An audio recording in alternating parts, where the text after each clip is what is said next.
Hello everyone and welcome back to the channel. On today's video, I'm going to show you how to trade options on interactive brokers using your mobile device through the IBKR Mobile application. If you want to join interactive brokers, if you want to join this brokerage which has a lot to offer you, please consider using the affiliate link down below in the video description because this channel will be rewarded and I do appreciate it. Once you created a trading account with the brokerage, you can then proceed by downloading the application. I'm showing you what it looks like on the Google Play Store. It probably looks the same on Apple Store as well. Download IBKR Mobile, log in, and get to the home screen. Now here you go. This is the home screen, and we're not going to dive into a lot of what the application has to offer. We're just going to focus on options trading. If you want to know some of the other features that are provided in IBKR Mobile, then check out the video that I did on the tutorial on this application. A link to that video is in the video description. Let's get into options trading, and what we're going to do is we're going to pick a stock that is very liquid. Not every stock offers options, and not every stock that has options offers weekly contracts. But the stock that we're going to be looking at offers contracts basically every single day that is the market is open. We're talking about SPY, which is the S&P 500 ETF Trust from SPDR. So you can get into options when you search for the ticker right here by clicking options. I'm not a huge fan of that format. I like to actually click on stocks, and then I like to click on options, because what this is going to do, if we click on the bars here and we go calls and puts, is going to show us the traditional options chain. Now, if you're going to start trading options, you need to get real comfortable looking at an options chain like this. So let's go over what is presented in front of us right now on this screen. So first and foremost is the expiration date, which is up here at the top. And as you can see, the SPY has options that expire every single day that the market is open. We have May 10th, May 11th, May 12th, and May 15th. May 12th is Friday, May 15th is Monday. That's why there's a gap right there for the weekend. The market doesn't trade on the weekend, so options are not available. If you are trading options, they are only tradable during market hours, which is 9:30 a.m. Eastern time to 4 p.m. Eastern time. You cannot buy or sell options in aftermarket or pre-market hours. So keep that in mind as well. So let's look for Friday's expiration date, which is May 12th, and let's go over some examples on how to trade options on SPY using the IBKR mobile application. So what is presented now that we have the expiration date selected? Well, on the left is calls and on the right is puts. And we have three columns here. We have bid, ask, and last. That is the standard format, but there is more information that you might want to see in an options chain, and you can customize these columns to provide you with that additional information. To do so, you're going to click on the bars here on the top left. Then you are going to go to manage columns, and you can see that I have delta selected as well. And let's say that we wanted to include open interest and volume. So now we got how many columns? 6 columns here of information. We're going to go back and we're going to hit done. Where are those additional columns? They don't immediately show up. You need to scroll to the right or to the left to get that information presented on the screen. So let's go back to the traditional view with the bid, ask, and last, or however you want to see it. And let's go over an example of how to get into a call option on SPY. So a call option is a bullish position. It's a bet that you're making that the stock is going to move higher in the future. And because it's an option, you are putting a time limit on that bet, which is your expiration date. And for us, it's 2 days because I'm filming this on Wednesday. So we have Thursday and Friday.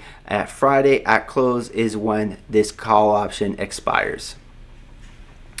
So let's say we are bullish. We think the price of the S&P 500 ETF is going to go higher. Now, if the current price is $413.32, let's say that we think it's going to get to $416 by the end of the week, and we would like to proceed by buying a call option on the $415 strike. So the way we would do that is we would go to that $415 strike and we would click on the ask, which is 91 cents or $91 for the contract, and this would pop up on the bottom of our screen. This shows us that we're going to submit an order to buy the May 12th, 2023 $450 call option. And because we are buying a call option, this is a debit, meaning that we have to pay to get into this position. If we click on order, now this pops up and we need to submit our limit price, which we said was 0.91, and how many contracts we want to buy, which in this case, we will just do one contract. Now, if you wanted to change some other information, such as the time in force to good to cancel, you would click on show more options and then go time in force and hit good to cancel. I don't want to do that, so I'm going to show fewer options.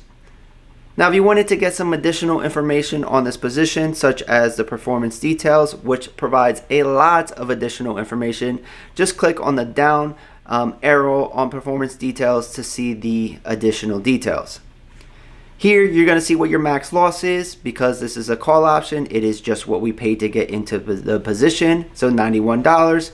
Our break even is going to be the strike price plus the amount that we paid to get into the position. So for us, the strike is $415. We paid 91 cents in premium, so our break even is $415.91. And because this is a call option, our max return is infinite, because theoretically the stock can just continue higher and higher, and our potential returns is uncapped. The P&L profile down here is going to show us where we see our max loss, which is going to be at $415, and basically what our profit would be at expiration if the stock, I don't know, was say $483.58. It would show us a profit of $6,777.54. The other information that is presented here is the probability of profit, the market data, the Greeks, and then we get back into our order. If everything was good and you wanted to proceed by buying this call option, you would swipe right, the ticket would be submitted, and then once the order is fulfilled, it will show up on your positions. Now, if you wanted to get into a put option, the process is essentially the same. Let's say that we think that it's going to get down to $409 by the end of the week, and we would like to proceed by buying the $410 put option. We would click on the ask for the 410. We would unselect what we had before, and now we can see that down below we are buying the $410 put for SPY. We would click on order. We would do our limit price of 70 cents, and then we would hit our performance detail. Now, the P&L graph for a put option is different because a stock can only go to zero, so there is a max return.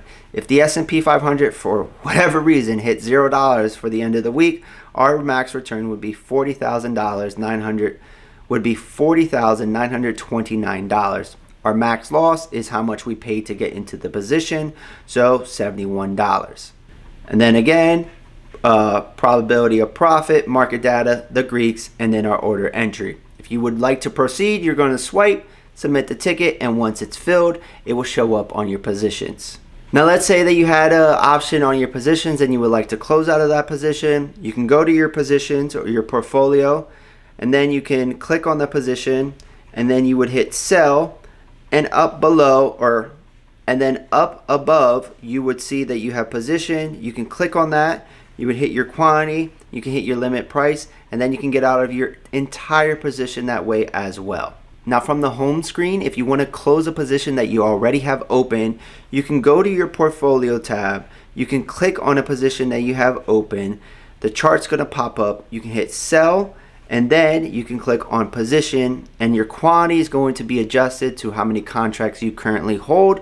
You set your limit price, and then you can proceed with your sell order. If you were short a position, you could buy back the position and close it out that way as well by going through the same steps. Now I'm going to show you how to get into some spreads as well, which is basically a combination of contracts where you're buying a contract and selling a contract. And if you do that on both ends, it's called an iron condor. So let's go over how we could do that here as well. So the first, probably the most common, is a call debit spread or a bull call spread. So let's go over that. Let's stick to the same expiration date, the same stock, and let's say that we still think it's going to $416 and we wanted to get into a $1 spread.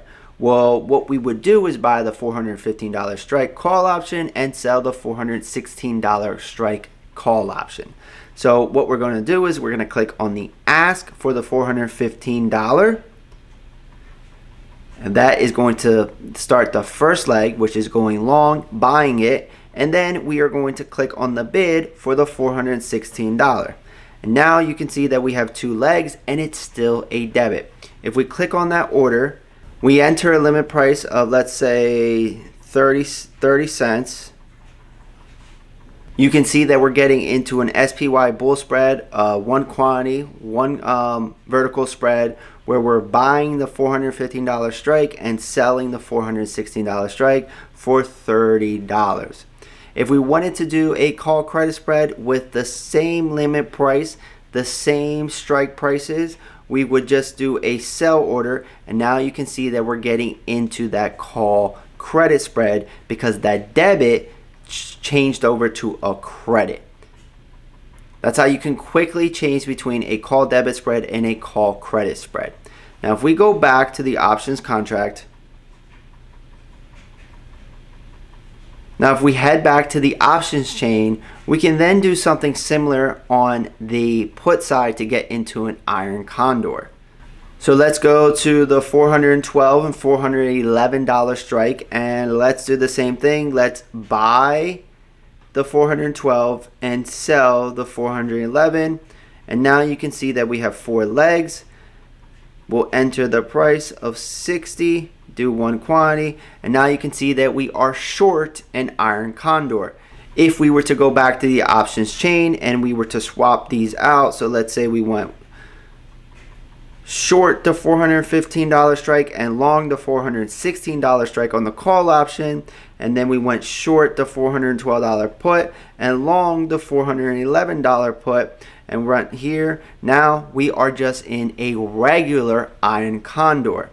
We'll change our position, we would submit our limit price, and here it would be a $60 debit, $60 to get into the position. So essentially that is how you can buy a call option, sell a call option, buy a put option, sell a put option, get into a call credit spread, a call debit spread, a put credit spread, and a put debit spread as well. How you can get into a short iron condor and how you can get into a long iron condor as well. By using this kind of format, you can basically customize what kind of options contracts you want to get into, what kind of options trading strategy you want to get into as well.